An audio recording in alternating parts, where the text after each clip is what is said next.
Gənc nəsildən soruşurlar ki, hə, bəs cinsiyyət üzvü balacadır, penis balacadır, bunu nətər ilə yekələnsin, böyüsün. Cürbəcür gellər şey deyirlər. Yəni onlar hamısı boş-boş şeylərdir. Yəni gellə, nə bilim mən, tabletka içməklə sünəti böyütmək olmur. Bu yalan şeylərdir, hamısı reklamdır. Belə şeylərə inanmayın.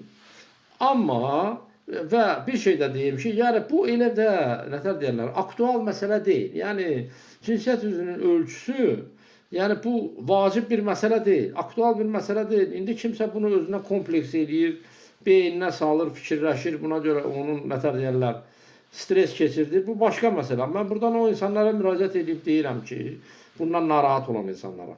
Yəni belə şeylərdən narahat olmayın. Bunlar xırda bir məsələlərdir.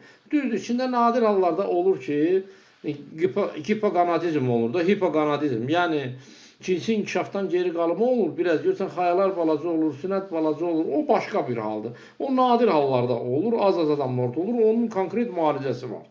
Elə adamlar müraciət edir və biz ona kömək edirik onlara. Bu başqa. Amma əksəriyyət məlumat verim ki, əgər cinsiyyət üzrə ereksiya vəziyyətində 6 sm olursa, artıq bu normadır. Yəni bundan artığına ehtiyac yoxdur. Amma kimsə istəyir ki, biraz cinsiyyət üzvündə biraz böyümə olsun, biraz ölçülərində dəyişiklik olsun. Onun da yenə təbii üsulu var. Bu təbii üsul vakum terapiyadır. Vakum terapiya, bunu bəzi insanlar çalışırlar ki, özləri eləsinlər, biraz təhlükəlidir. Yəni o prinsip nəyə əsaslanır?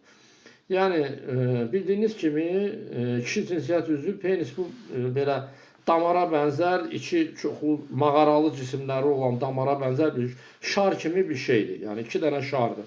Və onun içinə qan dolur və ereksiya yaranır, yəni durma yaranır. Və bunu aparatla, elə bir ki, vakum aparatı ilə süni şəkildə dəfələrlə təkrarladıqda penisin ölçüsündə böyümə olur. Və eyni zamanda penisin qanla dolması, dolğunluğu artır.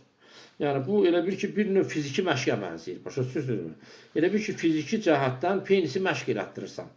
Və məndən soruşurlar, hə, həkim, bu nə qədər qalıcıdır? Qalıcılıq məsələsi belədir. Yəni bunu regular davam